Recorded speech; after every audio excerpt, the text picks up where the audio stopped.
बानू,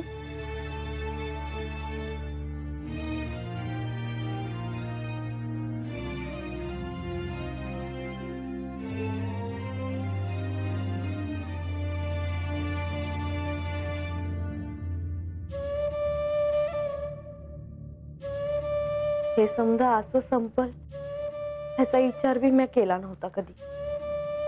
तरी एक विचारू,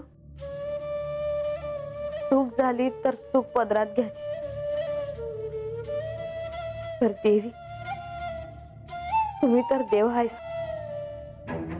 तुम्हासनी तरी कधी असं वाटलं होतं का काही समजा असं घडल? बाणाई, ही शिवलीला आहे. या शिवलीलेत भविष्यात काय घडेल हे सांगता येणं कठीण आहे. हे असं काही घडेल ह्याची कल्पना आम्हाला देखील नव्हती. परंतु हा सारीपाटाचा डाव खेळला जाणार हे जेव्हा ठरलं तेव्हाच हे गृहीत होतं की कोणीतरी हरणार आणि कोणीतरी जिंकणार.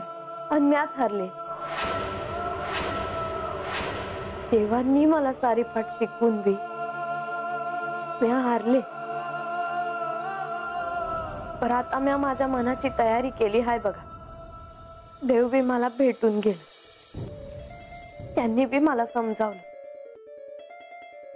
आजचा हा शेवटचा दिस आहे माझा जेजुरीतला. आता या मोर मला जेजुरी बघाया बी नाही मिळणार. अजून बी आठवतो मला तो दिस, तेव्हा मी लगीन करून पहिल्यांदा जेजुरीत आले होते. आणि हा वाडा जेव्हा एका रात्रीत बांधून झाला तेव्हा या वाड्यात येण्या अगोदर तुम्हीच मला ववाळलं.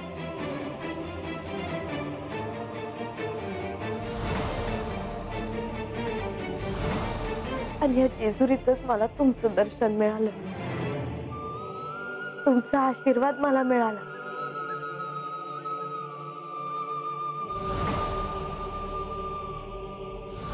आता ही वाडा, ही जेजुरी, आतली माणसं समज सोडून जावं लागणार आहे मला. तुम्हासनी मी कधी बी नाही विसरणार. तुला आम्हाला भेटावंसं वाटलं तर कधीही आमचं स्मरण कर. आम्ही येऊ तुला भेटायला. तुम्ही तर देव हायसा. तुम्हासनी तर कळणार म्या कुठं आहे ते. पर आता माझ्या मोर हा प्रश्न आहे का म्या जाऊ कुठं? कुठे म्हणजे? अर्थातच चंदनपुरीला. आता म्या कशी जाणार देवी? आता समज संपला आहे. आणि आता मला तर जावं बी नाही वाटत.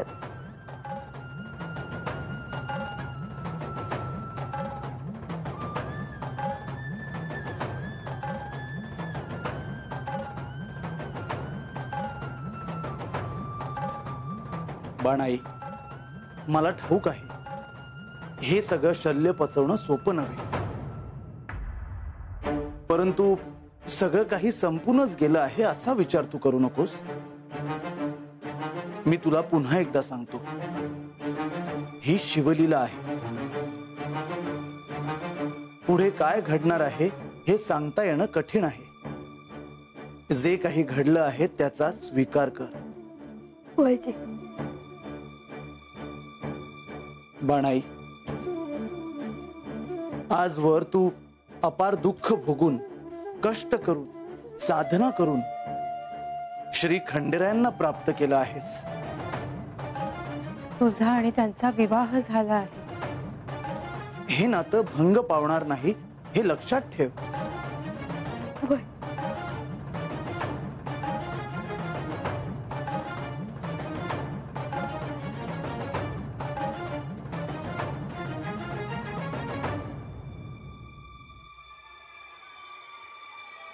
जे घडणार आहे ते सोसायला तुला बळ मिळेल.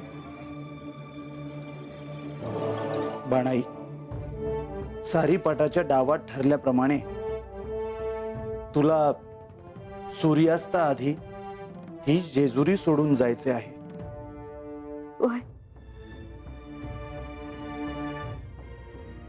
मला ठावा. शुभम भवतु.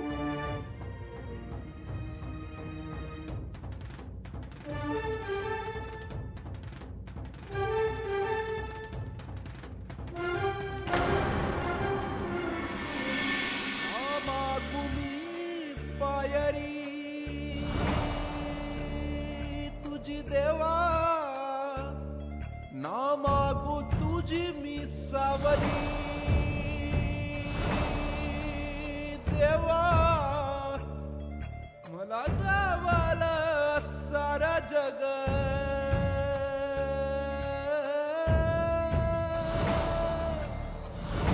गोड मान बाबा हीच माझी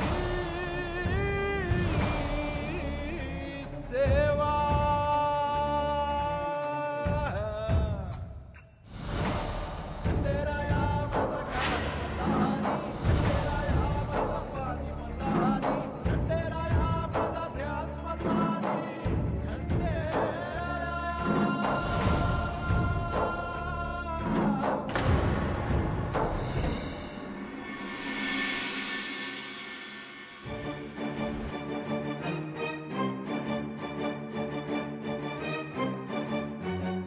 ह्यो वाडा परत मला दिसणार नाही. देवानं माझ्यासाठी हा वाडा बांधून घेतला होता. काही झालं तरी ह्या वाड्यात माझ्या आठवणी आहेत. या खरं तर गडावर जाणार होते लगीन झाल्यावर, पर म्हाळसाताईंनी आमासनी पायरी बी चढू दिली नाही गडाची. माझी आज्ञा आहे की त्या बानूसाठी या गडाचे दरवाजे कधीच उघडणार नाही. पल्या हळदीनं मी जशी आले आणि मला अडवलं तवाच कपाळावर लिहिलं असेल का म्या माघारी जाणार आहे. फक्त मला नाही राहाया मिळणार.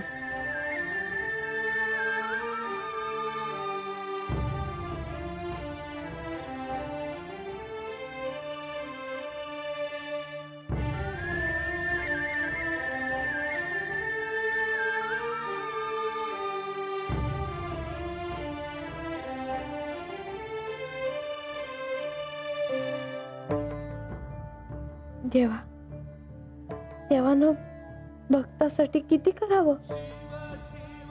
तुम्ही माझ्यासाठी जे केलं ते माझ्या काळजात आहे.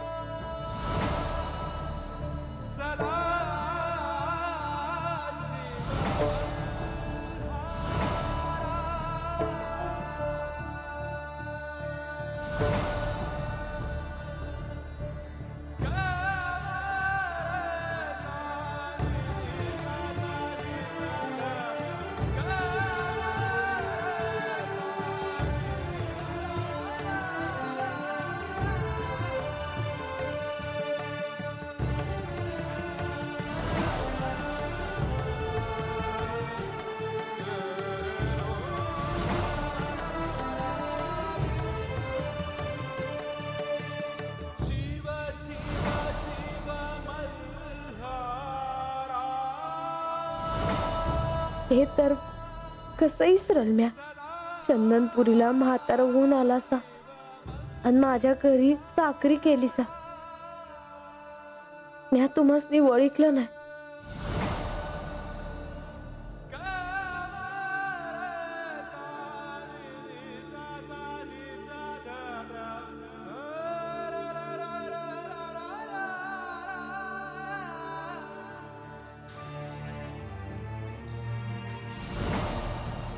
तुम्ही मला सांगितलं असतं तर म्या काय माझ्या देवाची सेवा केली नसती होय. पर म्या नाही ते बोलले तुम्हासनी आणि तुम्ही गुमान ऐकून घेतलं सा. कोण कुठला म्हातारा ह्यो? तू माझ्या लग्नाचं कशाला बोलतो रे? तुला सांगितलंच कोणी माझ्या लग्नाचं बोलाया? माझं म्या बघून घेईन.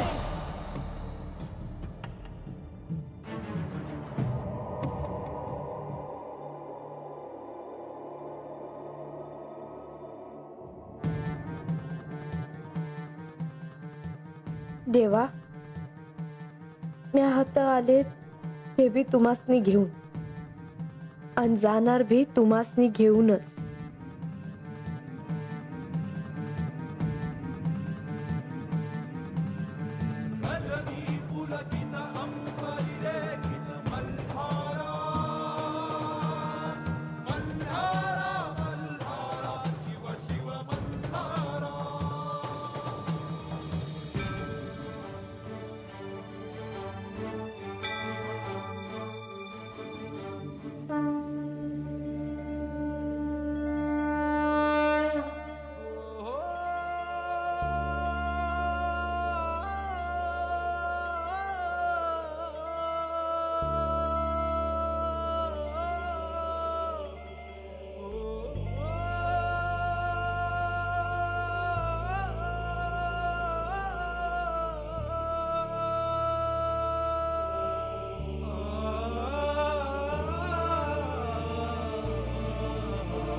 प्रधान जी, लक्ष्मी देवी,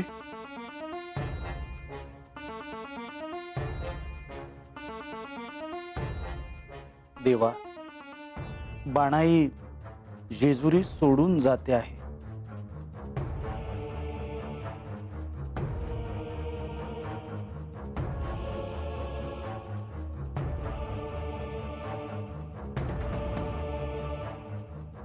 खरं तर ती ही जेजुरी सोडून जाताना तिला निरोप देण्यासाठी आम्ही तिथे असावं असं आमच्या मनात होतं.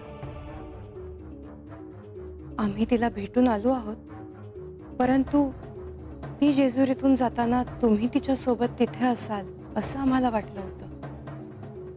मी बानूला भेटून आलो आहे. तिला जे काही सांगायचं होतं ते मी तिला सांगितलं आहे. देवा, ह्या शिवलीलेत पुढे काय घडणार आहे हे सांगणं खरोखरच कठीण आहे. बानूचा तुमच्याशी विवाह झाला, त्यासाठी तिने काय काय केलं आहे हे आपण जाणतोच. आणि हे सारं साध्य केल्यानंतर आता पुन्हा तिच्या वाट्याला एकांत यावा. देवा, जर आपण ह्यात हस्तक्षेप केला असता तर हे टाळता आलं असतं.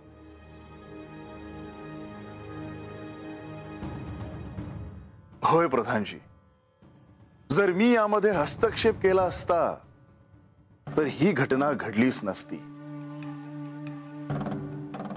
पण ही घटना घडणं बानूसाठी अत्यंत महत्वाचं आहे.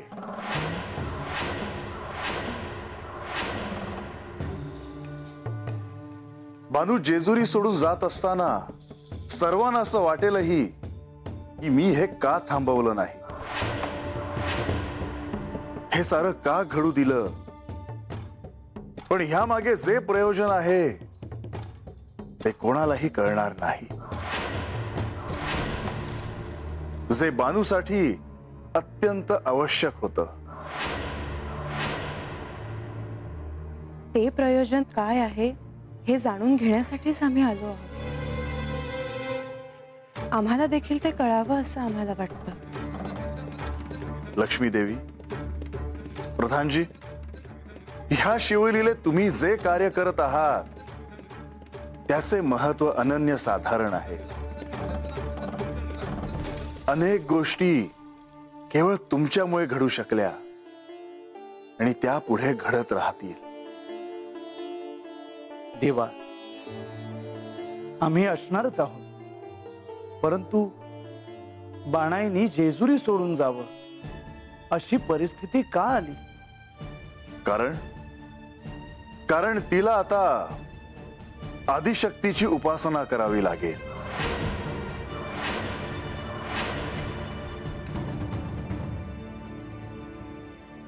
बानूने मला साध्य करण्यासाठी शिवाची साधना केली, पण म्हाळसेने तिचा स्वीकार करण्यासाठी तिला आदिशक्तीची साधना करणे क्रमप्राप्त आहे.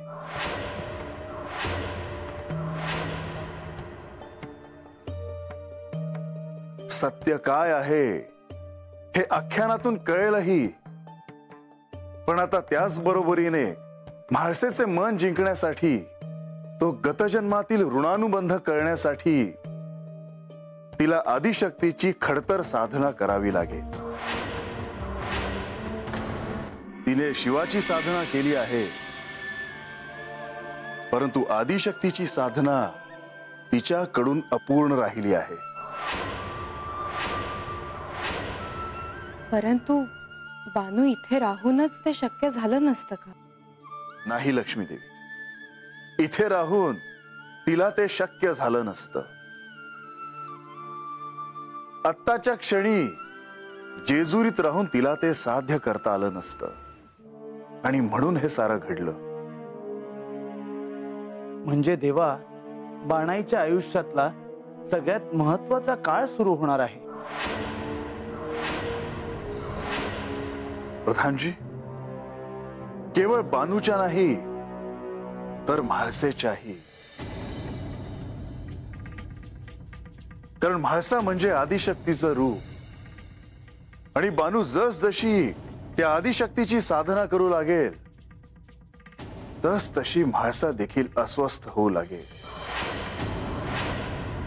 तेव्हा दोघींच्यासाठीही हा अत्यंत महत्वाचा काळ आहे.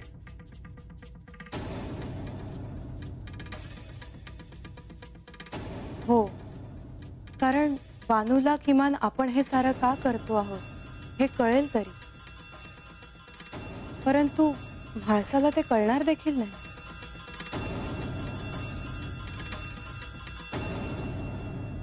आणि श्री म्हाळसा देवींना ते तसं स्पष्ट सांगता देखील येणार नाही.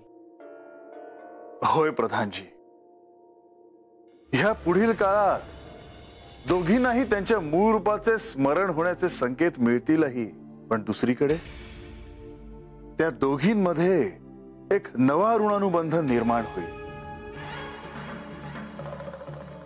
प्रधानजी, लक्ष्मी देवी, कदाचित मी हे सारं थांबवलं असतं तर हे काहीच घडलं नसतं. पण आता हे का महत्वाचं आहे हे तुम्हाला कळलं असेल. होय देवा. याचा अर्थ आता ह्या साऱ्याला नव्याने प्रारंभ होणार. आणि हे घडत असताना त्या दोघींनाही सत्य काय आहे हे कळण्यासाठी आपल्याला त्यांना नकळत सहाय्य करावं लागेल. होय देवा. आणि जेव्हा हे कार्य पूर्ण होईल तेव्हा कृतयुगातील ह्या शिवलीलेतील हे अवतार कार्य देखील पूर्ण होईल. हो, म्हणजे